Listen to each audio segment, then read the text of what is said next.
As we look at our lesson this morning, can God use, and then there's a blank line there. I will say we're used to Gene Hill still probably, so a full page of letters might scare some people. Don't be scared. This is not a 3-hour lesson. As we start looking towards Psalm 23 is where we'll begin. The idea of this kind of came from a conversation that I heard last week amongst some of the brethren here during after service time or before it. And it's one that's happened many times. So it's kind of funny that the answer of where do you get your sermon ideas anywhere you can becomes very true and very real. The conversation got into, Charles back there started looking at how many people were left-handed in the congregation. I think statistically we probably have a pretty good number the way we keep counting up and looking at how many people. I got curious about this number, so I Googled it, and they kind of put an estimate worldwide that only 10% of people are left-handed. So those of us that are left-handed, we are rare, we are unique. But that in itself is not the lesson.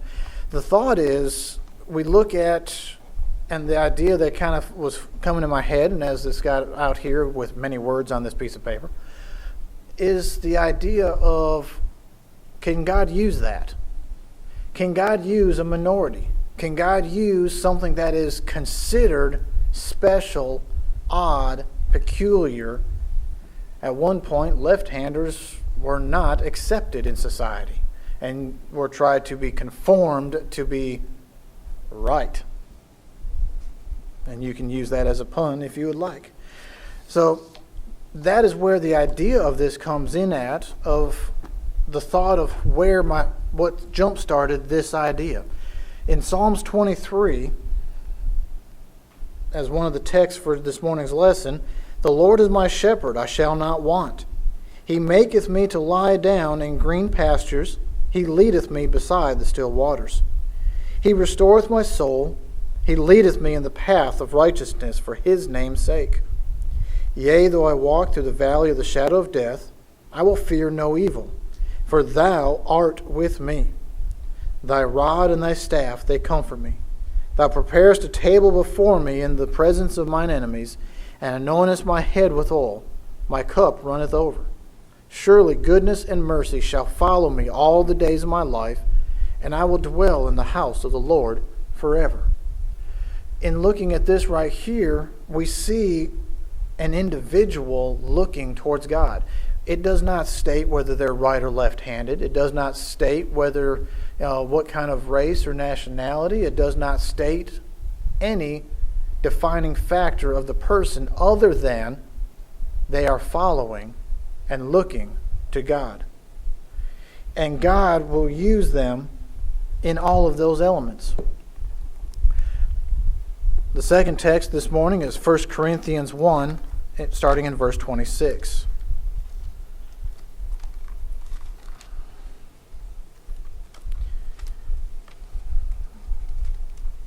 1 Corinthians 1, starting in verse 26.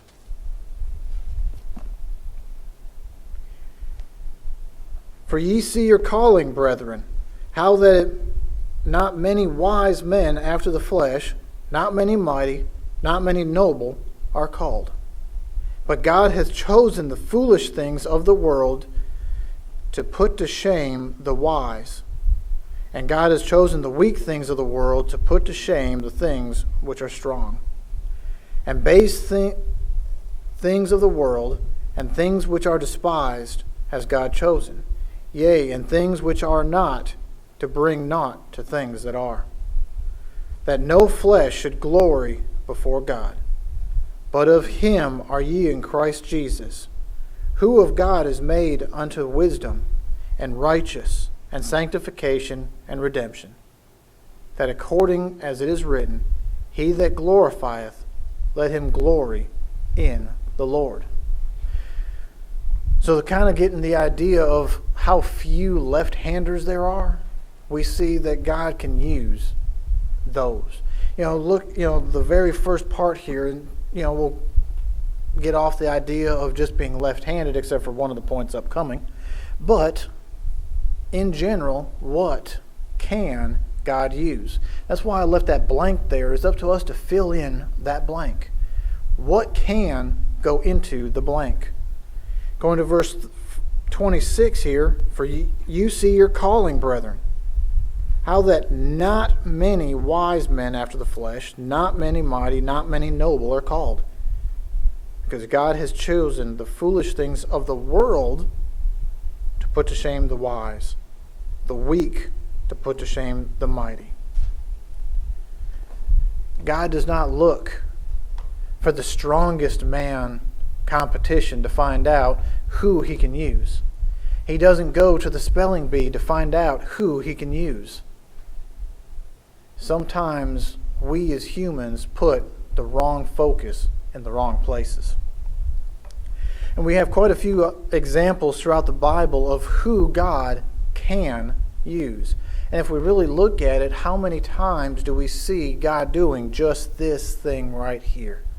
He picks the lowliest of a household. He picks someone who is not well known and elevates them up. Someone with a humble heart. And think of David. And this is a freebie. He's not on the outline. He had the heart of God. Didn't always do what was right in the sight of God, but he had the heart, the repentant heart. But yet he was a king. Kings are supposed to be mighty and decisive and strong, but yet his heart had this humility. For your reading, I would encourage Judges chapter 3. Don't do it right after a meal. It may not be the most pleasant thing to look at and visualize as you look at Judges chapter 3.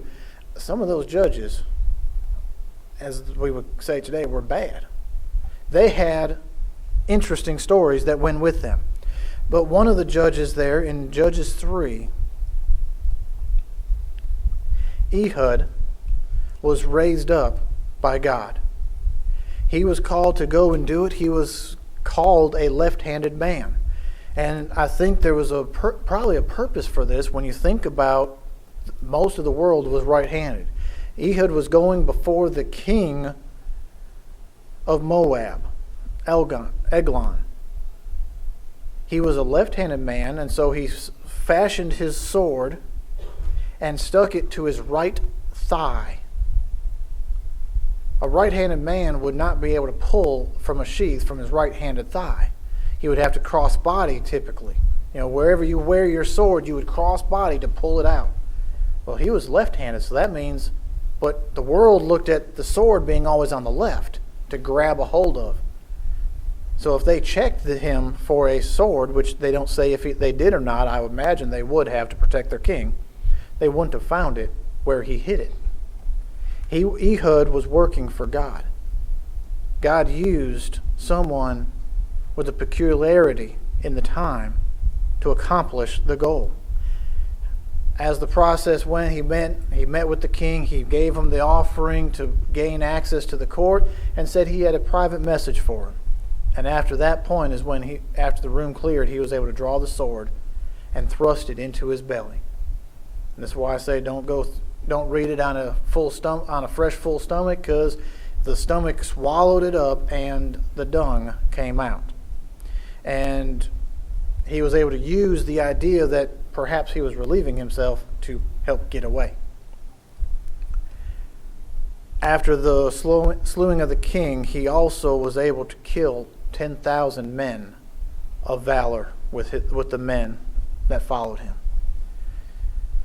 God used someone who did not normally, you wouldn't think of. He's a left-handed man, but yet because of that, he was able to accomplish a great thing for God's people. John chapter 9, we looked at this in a previous sermon within the last few weeks, of a man who was born blind. And it confused the people as to what was this man's problem. Why was he blind? The leaders of the land even had to fight amongst themselves, debate perhaps, of did this man sin? I'd be curious to know where that thought process came from. How could he have sinned? He was born blind. What did he do in the mama's womb? Kick her too many times? Or was it his parents? But Jesus says in John 9:3 that the works of God should be revealed in him. He was born blind. God used a blind man to prove who he was, who Christ was, that he was there for the reasons that he came.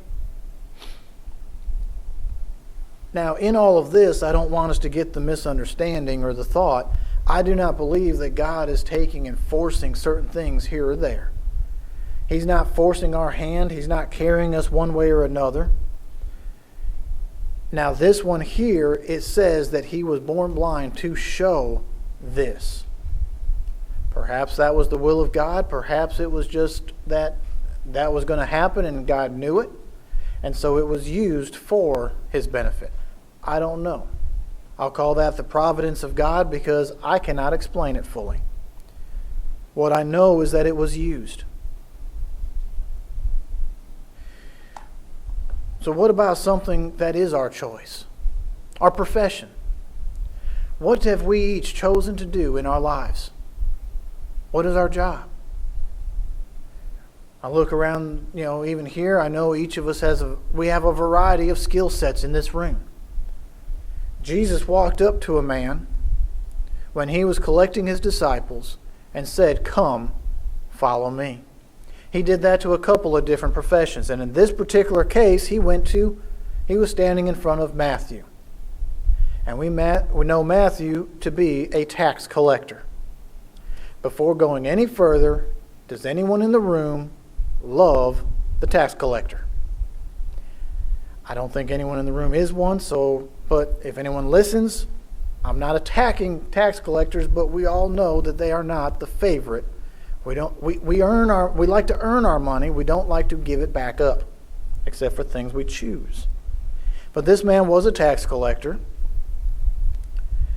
or a publican, depending on translation. And we see that not only did Jesus select him, he also would eat with them. In Matthew 10:3 and 9, it lists off the disciples. But looking at Matthew chapter 9, we see some controversy.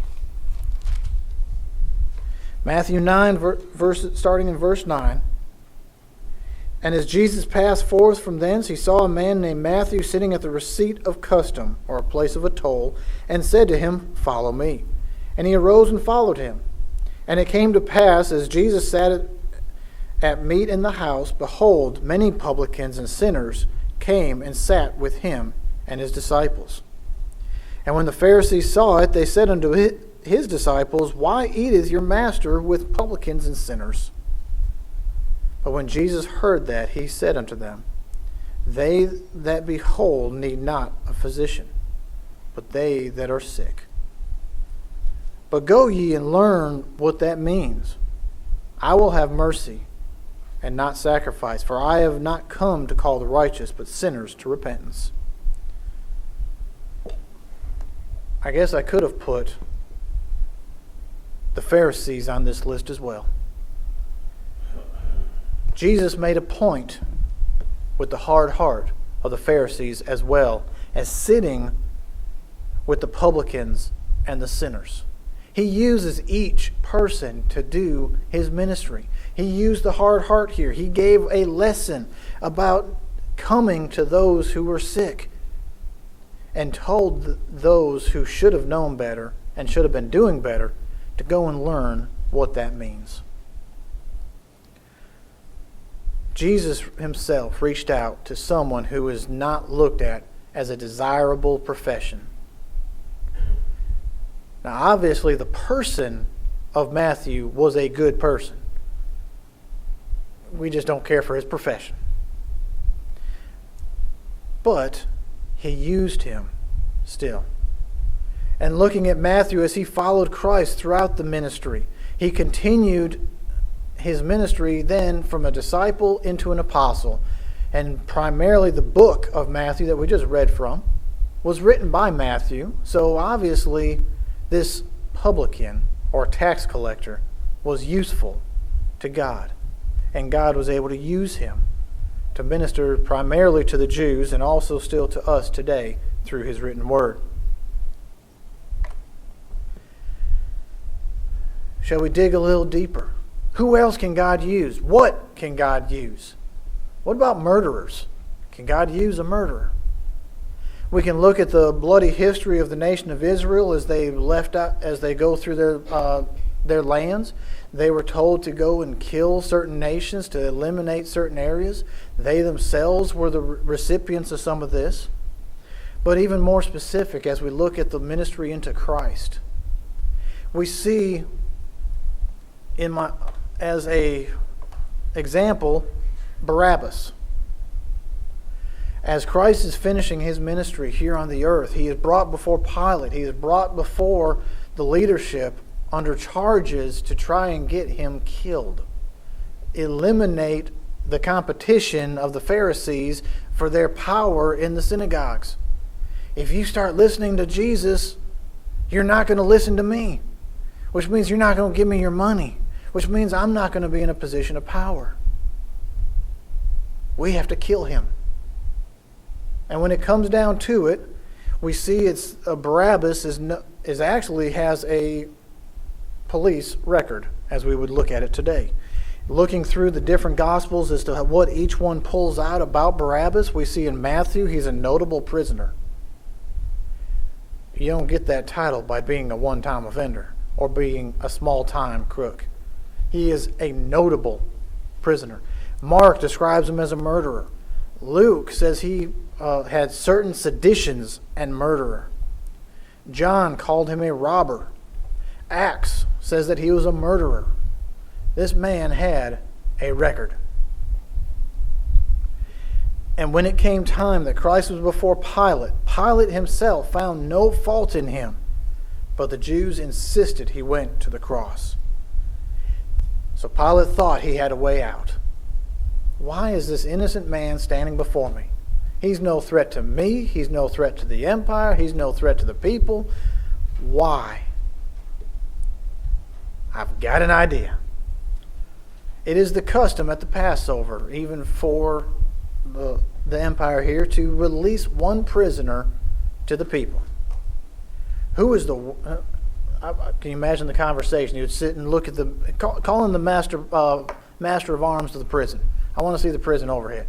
Who is the worst person you have in your prison right now? Bring him up here. I got an idea. So he goes out to the Jews and says, I have this Jesus who you call a king, who you want me to kill. I find no fault in him. Or I have Barabbas, who has killed you, possibly a family member, robbed from you, lied to you, and stole from you. Which would you like? Can you imagine the disbelief in his face when they call for Barabbas? I've got this idea. I could just see that part in him. I've got an idea. This man is innocent. My wife is even telling me, have no part with this. I have been tormented all day by these dreams. He goes and washes his hands because they refused to take Christ and called for a murderer. Imagine being an innocent man and they release the murderer instead to condemn you to take his place. The interesting part is the Bible tells us nothing more about Barabbas. Don't know what else happened to him, don't know where he went. I almost wonder, what was in his mind? I hadn't even heard about you, or maybe he has heard about Jesus from the prison and inside there. And he's a bad man. He looks over at Jesus and is like, why are you standing here? And why are they calling for me? They know what I've done to them. Can you imagine what he has thought as he goes through the rest of his life? Did that affect him or change him in any way? Thinking about Barabbas in this line up here kind of makes me wonder that. Does he have any thoughts? Did he have any ideas there about what has just happened? how would it shape the future of those that stood there? Because it got called back out to him in Acts that he was a murderer and let free. Another person we can add to this list is Saul. Saul himself was first seen as Stephen's stoning in the Bible in Acts chapter 7, verse 58, where he consented to his death and guarded the belongings of those who did the stoning. So Saul, in this case, at Stephen's, did not physically, that we know of, pick up a rock. But he watched the cloaks of all those who did. Which means everyone that were picking up rocks handed me, if I were Saul, they handed me their possessions. I was holding their stuff, making sure no one else got a hold of it, no thieves. That Barabbas didn't slide up behind us and take it. He guarded it and consented to it. He was a part. We also see in Acts chapter 8 the great persecution that Saul had a hand in chasing after people of the way, those who were going astray from Judaism. And how great that was for the church. Now, I'm not going to say that the persecution was great, but what can we say about it? What can we say was used by God for it? In Acts 8, it talks about the way the persecution was and where people were at. And Saul was consenting unto his death, talking to Stephen. And at that time there was a great persecution against the church, which was at Jerusalem.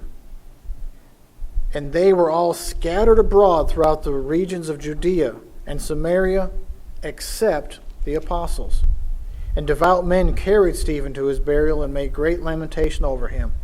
As for Saul, he made havoc of the church, entering into every home and hauling men and women committed to prison. The one thing about persecution is that it scattered the church. It did not break the church. It did not kill the church, but it scattered the church. When people scatter, what then happens? Those who were of the church went to these different cities. They went to the different regions of this land. And as they did so, they brought their faith with them. At the moment, the apostles were all still in Jerusalem. We also see that that changed as well. So as a murderer, as someone threatening the church, God, I don't think, was telling Saul, go kill this person, go after this person, go for this. That was events of the day. That was events of what was going on. But the events were able to be utilized. They probably didn't see that. They thought they were going to go snuff out the candle. But in fact, all we did was we all got together, we all lit our own candles and took it with us. And we opened it up to even more. But then we see another way that God can use Saul. Acts chapter 9, we see the conversion of Saul. He was still persecuting the church, and here we see the road to Damascus, where all of a sudden, he had the miraculous sight of Christ. He had the vision. The people around him heard sounds. They could not see all things, but he saw Christ himself, and it was asked, why do you persecute me? His eyes were opened. And what happened after that? This is where Saul focused himself with as much, if not more, determination that he had before. He realized what he was doing, and he used it strongly. He tried to make I would say he probably tried to make recompense. He tried to repay all the bad that he has done for the service to God.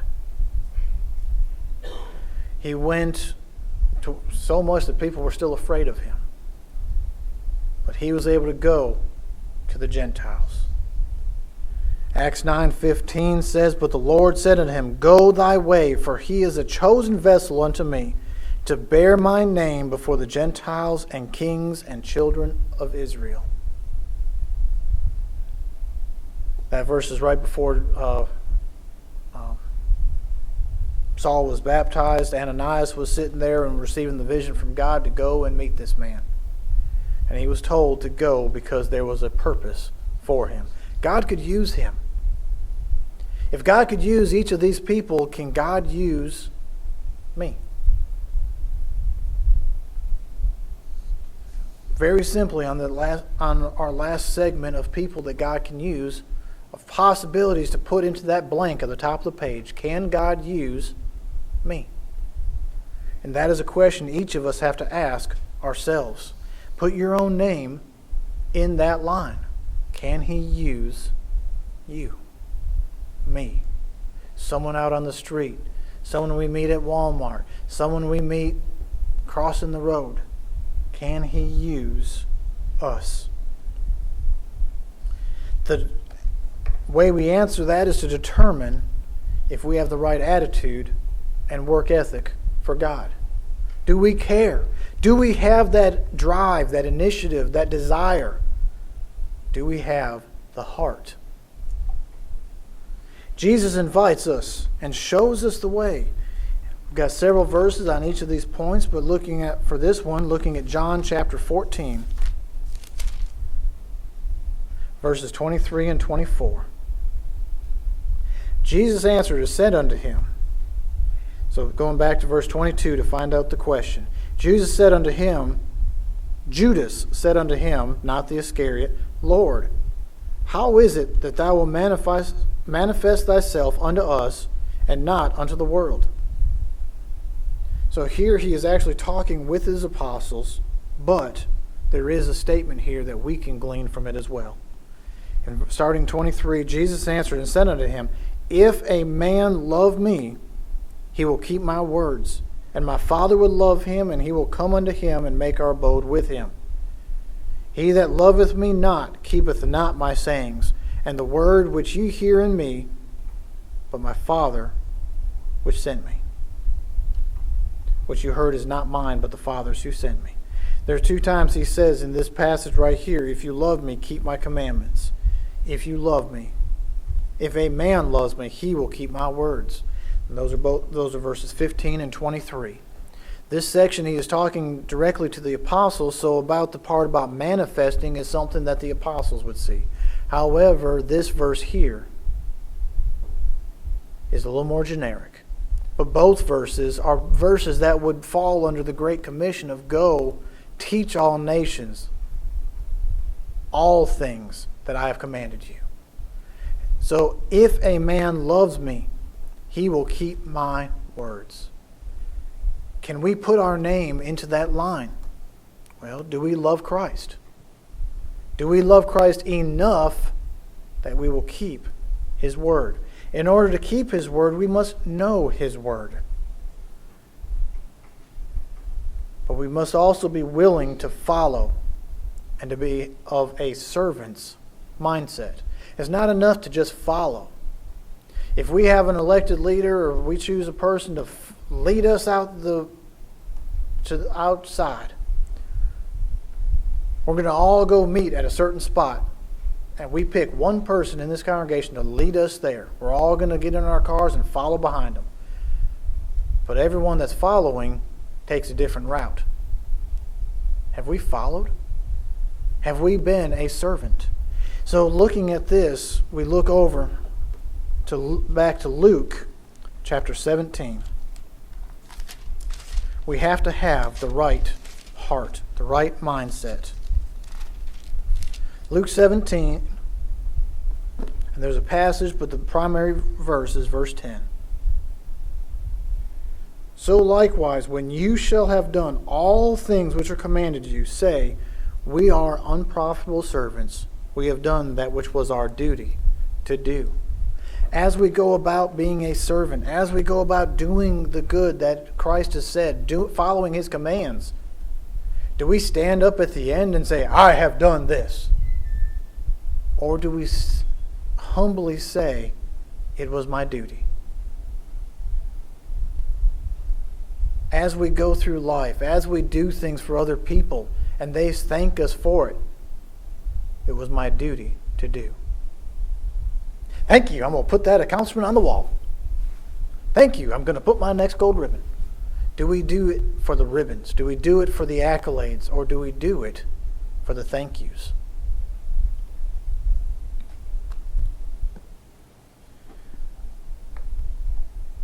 We thank ourselves too much instead of thanking God for the opportunity to do it. We each have our own choices in life to make. We have to make our own decisions. We are not held by the hand all of our lives. As we grow up, we walk down the street, we hold Mom or Daddy's hand. We take and are guided and are led, but eventually we are let loose. Or we pull away and run. And then they try and catch us again. Eventually we have to stand on our own 2 feet. What will we do with that? Will we choose to let God use us, to be of service to Him? God does not take any of us by the hand or push or pull in a particular path. We are not tethered. We have our choices. However, if we let Him, He will guide us from our studies in His Word. That is how we are led today. 2 Peter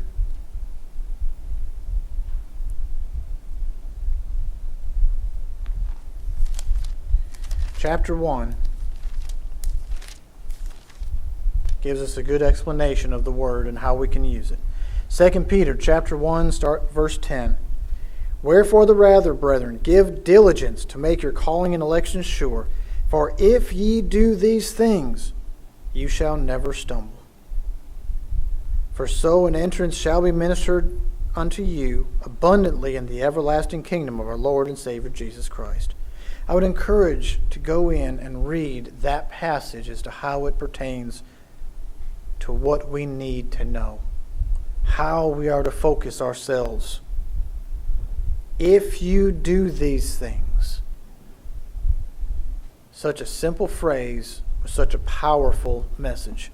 If we allow God to work in our lives, all of these people were able to be used for God's service.